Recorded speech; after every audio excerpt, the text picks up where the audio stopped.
नेरूल जुईनगर परिसरात आरोग्य, दूषित पाणी, खराब रस्ते, अपुऱ्या नागरी सुविधा अशा असंख्य समस्या डोकं वर काढत असताना मनसेने प्रशासनाला जागा करण्यासाठी अनोख्या पद्धतीने आंदोलन छेडलं। मनसे प्रवक्ते व शहर अध्यक्ष गजानन काळे यांच्या नेतृत्वाखाली नेरूल विभाग कार्यालयावर भव्य शिटी वाजवा मोर्चा काढण्यात आला। झोपलेले अधिकारी जागे व्हावेत, नागरिकांच्या समस्या सोडवाव्यात या मागण्यांसाठी महाराष्ट्र सैनिकांनी हातात शिट्या घेऊन जोरदार घोषणा दिल्या आणि परिसर दणाणून टाकला। शेकडो नागरिक, महिला, पदाधिकारी, महाराष्ट्र सैनिक मोर्चात सहभागी झाले होते।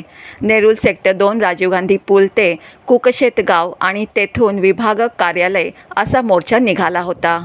पाणी आमच्या हक्काचे, नाही कोणाच्या बापाचे, डांबर कमी खडी जास्त, रस्त्यावर खड्डे भरमसाठ, नेरूल स्थानक परिसर फेरीवाला मुक्त झाला पाहिजे, अधिकारी झोपा काढत राहिले, बांगलादेशीने फुटपाथ बळकावले अशा घोषणांनी परिसर गजरमय झाला होता। जुईनगर क्रीडा संकुलाचा गैरवापर, रमेश मेटल झोपडपट्टीतील पाणी टंचाई, दूषित पाण्यामुळे लहान मुलांचे आजार, निकृष्ट दर्जाचे रस्ते आणि मलेरिया डेंग्यूचा प्रकोप, शिवाजी महाराजांचा उद्घाटन ना झालेला पुतळा, अनधिकृत वाहन पार्किंग, सेक्टर 3मध्ये विद्यार्थ्यांसाठी अभ्यासिका नाही असे काही या मोर्चांचे प्रमुख मुद्दे होते। अनेक प्रश्नांवर अधिकाऱ्यांकडे समाधानकारक उत्तरे नव्हती। त्यामुळे जर समस्यांचे निराकरण तत्काळ केले नाही तर मनसेकडून भविष्यात अधिक तीव्र आंदोलन छेडले जाईल असा इशारा गजानन काळे यांनी दिला।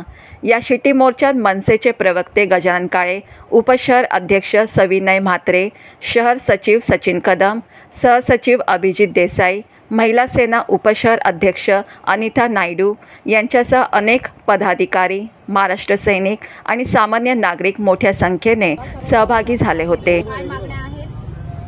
आम्ही गेल्या काही दिवसांपासून प्रत्येक वॉर्ड ऑफिसवर 8-10 दिवसाच्या अंतराने ज्या नागरी समस्या, जे नागरी प्रश्न आहेत त्याच्यावर मोर्चे काढणं सुरू केलेलं आहे। मागच्या आठवड्यात हा मोर्चा बेलापूर विभाग अधिकारी यांच्यावर होता, त्यावेळी आम्ही ढोल वाजवले होते विभाग अधिकाऱ्यांचे।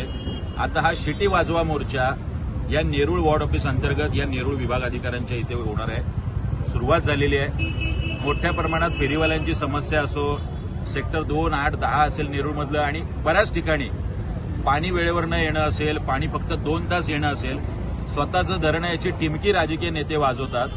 मात्र नवी मुंबईकरांना, नेरूळकरांना कुठल्याही पद्धतीचं 24 तास पाणी इथे उपलब्ध नाही। LIGच्या घरांना नोटिसा सुरू आहेत, 38% जास्त प्रॉपर्टी टॅक्स आकारू लागलेत आणि कुठल्याही पद्धतीने LIGची घरं नियमित होणार नाही तर त्याच्या आडून क्लस्टर आणण्याचं काम इथल्या राजकीय नेत्यांचं चालू। याला विरोध म्हणून मग तो रस्त्याचा विषय असेल, रस्त्यांचं डांबरीकरण नीट न झाल्याचा विषय असेल, त्याचं कॉन्क्रिटीकरण नीट न झाल्याचा विषय असेल, या सगळ्या समस्यांवर आज हा शिटी वाजवा मोर्चा आम्ही नेरूळ विभाग अधिकाऱ्यांवर काढला। Madhuri Kamble, news RTR, Navi Mumbai.